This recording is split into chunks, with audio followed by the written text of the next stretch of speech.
Hola, hola, bienvenido a mi canal. El día de hoy vamos a hablar acerca del tema el hombre creado por Dios. Aquí te daré algunos alcances sobre la más grande creación hecha por Dios, el hombre. Vamos a empezar. ¿Entiendes lo que lees? Muy bien. He considerado la primera diapositiva con este título, el hombre creado por Dios. Muy bien. Para entender al estudio del hombre en su creación, hay dos puntos de vista. Primero, la ciencia que estudia al hombre, y es esa rama que se llama la antropología. Por otra parte, también existe la ciencia, la teología, en este caso, que tiene dentro de su estudio la antropología bíblica, es decir, al hombre creado por Dios. En círculos académicos, el estudio del hombre es llamado antropología, que se deriva de dos palabras griegas, antropos, que significa hombre, y logos, que significa disertación o razón. La antropología científica, de acuerdo con Webster, uno de los autores en antropología, dice que es el estudio del hombre, especialmente en su variedad, en sus características físicas y culturales, en su distribución, costumbres, relaciones sociales, etcétera, del género humano. En cambio, la antropología bíblica se refiere al hombre como creación de Dios, al hombre como pecador apartado de Dios por desobediencia voluntaria y al hombre como objeto de la gracia redentora de Dios. El salmista David en el Salmo 8, versículo 4, se hizo una gran pregunta. Le hizo justamente una pregunta a Dios. ¿Qué es el hombre para que tengas de él memoria? Se preguntó el salmista. En Jeremías dice que Dios no solamente se limitó a crear al hombre, sino que también amarlo.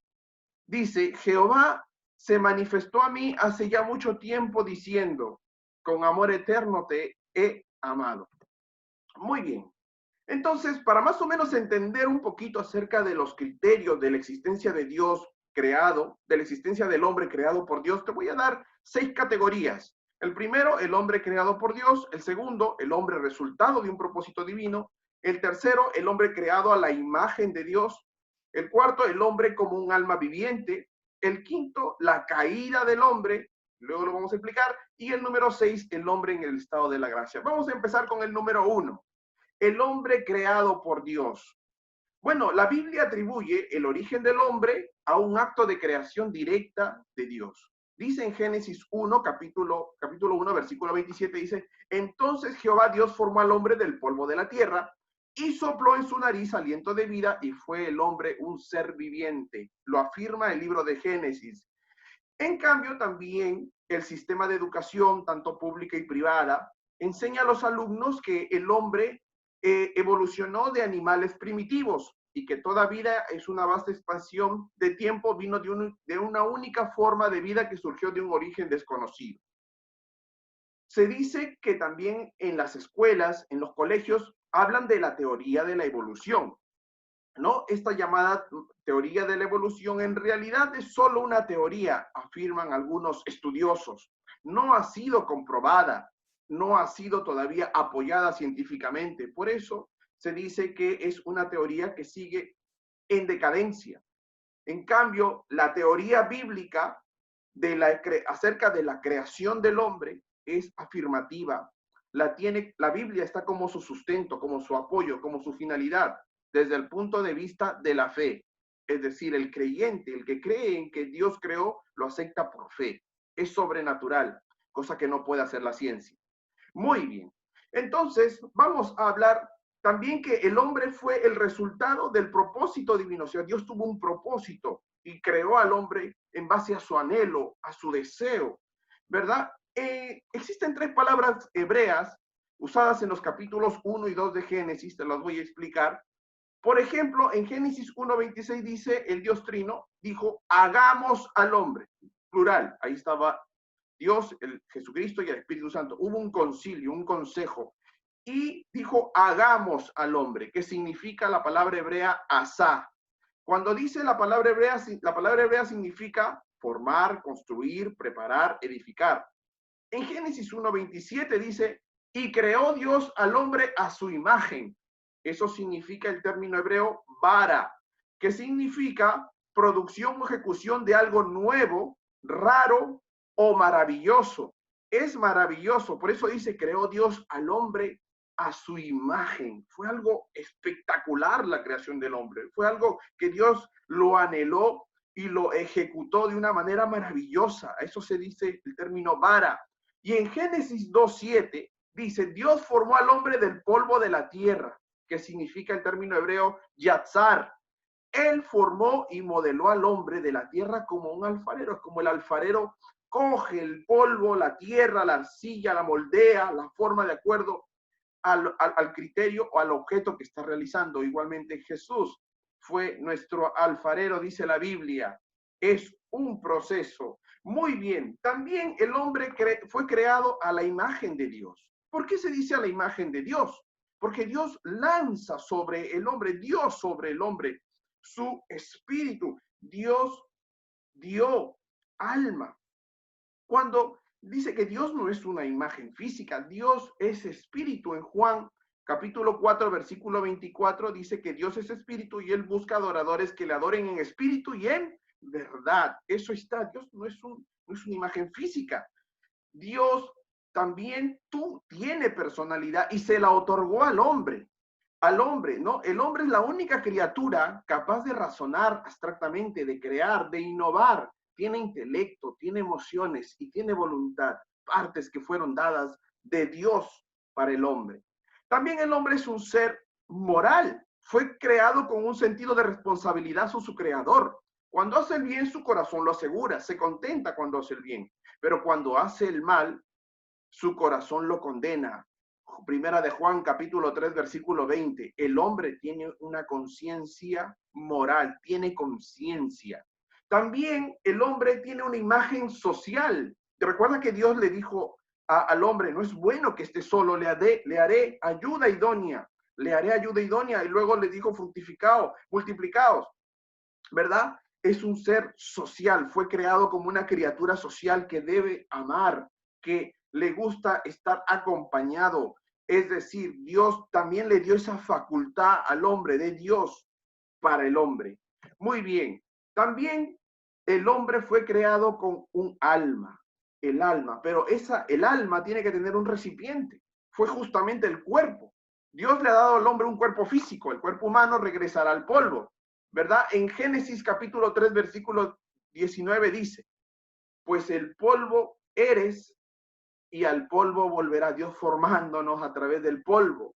Pero también Dios nos ha dado la otra parte, la parte inmaterial.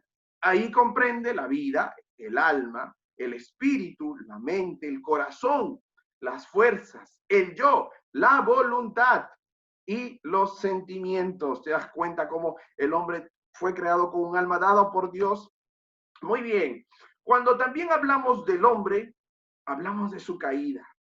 Y pongo esta imagen de ese hombre que cae sin tener un lugar, un sostén para acogerse, porque Dios lo probó. No, el hombre fue creado a la imagen de Dios, fue dotado de inteligencia, de emoción, de voluntad. Era un agente moral libre. Por ende, era capaz de hacer una elección. Tenía el poder de decisión, tiene el poder de decisión. Para Adán y Eva, el huerto del Edén no era solo un lugar en el paraíso, era también un lugar de prueba. Era un lugar en el que Dios lo dispuso para probar en ellos la obediencia y su lealtad hacia Dios. Allí los colocó Dios. Pero sabemos el resultado de esta caída que se originó a través de una tentación. Los libros, la revista, se ha escrito mucho acerca de la tentación. Y es bíblica esta historia. Dice, Dios había dado la orden, pues puedes comer de todos los árboles del jardín, pero del árbol del conocimiento, de la ciencia del bien y del mal, no comerás, porque el día que de él comieres, ciertamente morirás. Génesis capítulo 2, versículos 16 y 17. Nuestros padres, Adán y Eva, desobedecieron ese mandato. Ellos no acataron lo que dijo Dios y el resultado fue la desgracia. Fue una desgracia y se aperturaron unos juicios de la caída. Por eso le he puesto los resultados judiciales de la caída.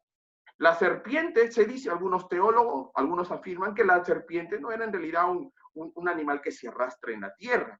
La serpiente era un animal erguido, era un animal hermoso, que fue utilizado, fue un instrumento, un vehículo de Satanás para llevar a cabo el propósito de la tentación y de la desobediencia en Adán y Eva.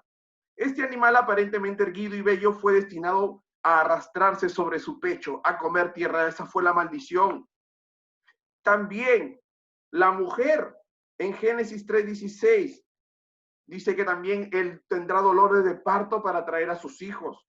La condición de la mujer en algunos países paganos es una manifestación exagerada de esta maldición. Existe todavía esta maldición. Es parte de un resultado judicial de la caída del hombre. Otro de los resultados judiciales de la caída del hombre fue que el hombre iba a tener un trabajo fatigador. Llevarás el pan con el sudor de tu frente, te ganarás el pan con el sudor. No es que sea el trabajo realmente algo malo, es una dádiva, es una bendición el trabajo. Pero el problema está en que el trabajo suele ser fatigador, a veces con crítica, a veces con problemas. Esta maldición es evidente en el mundo entero, en el temor de la falta, hay muchas cosas del desempleo, por ejemplo, la bancarrota, ¿no? Las huelgas, las competiciones, los odios y rencillas en un centro laboral. Ahí está lo que Dios dijo, la maldición. También el juicio sobre la tierra fue la disminución de su productividad. Por ejemplo, la introducción de plagas que malogran hectáreas, miles de cosechas, la productividad en cuanto a sequías, baja productividad por las sequías, maldición, espinos y cardos, Génesis 3, capítulo 3, versículos 17 y 18.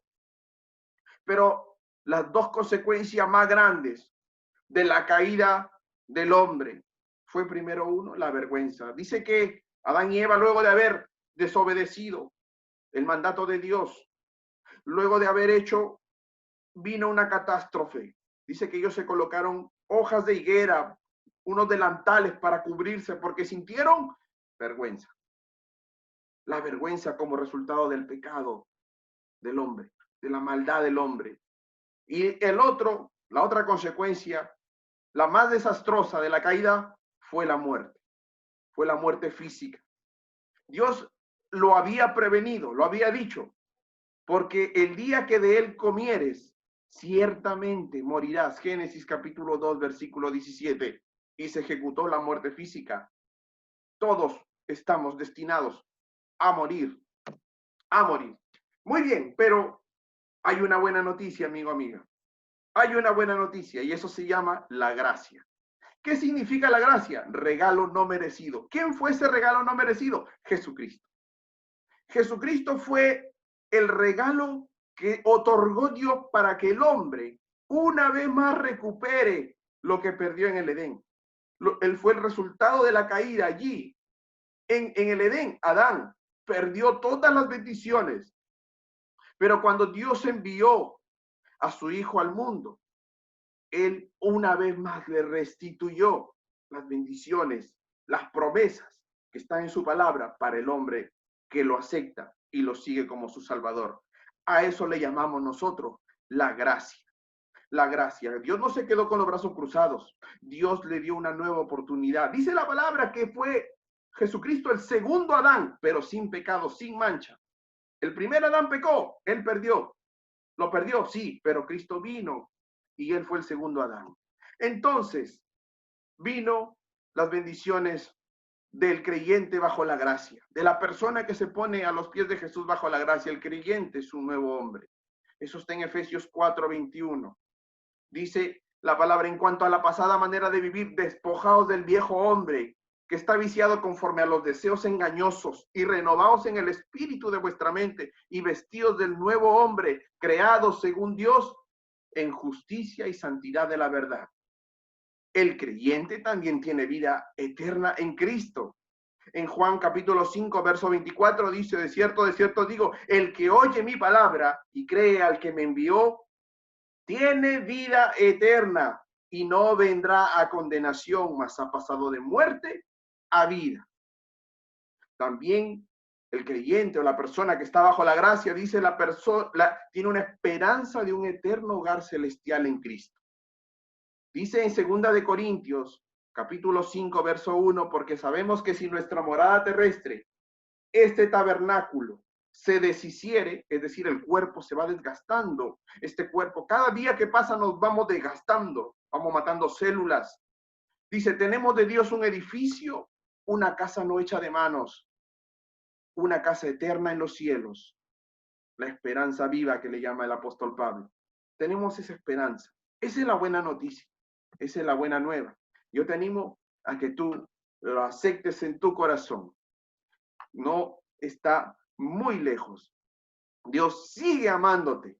Dios sigue restaurándote. Él no quiere que caigas. Él quiere colocarte una vez más en el Edén, en Cristo Jesús. Que Dios te bendiga.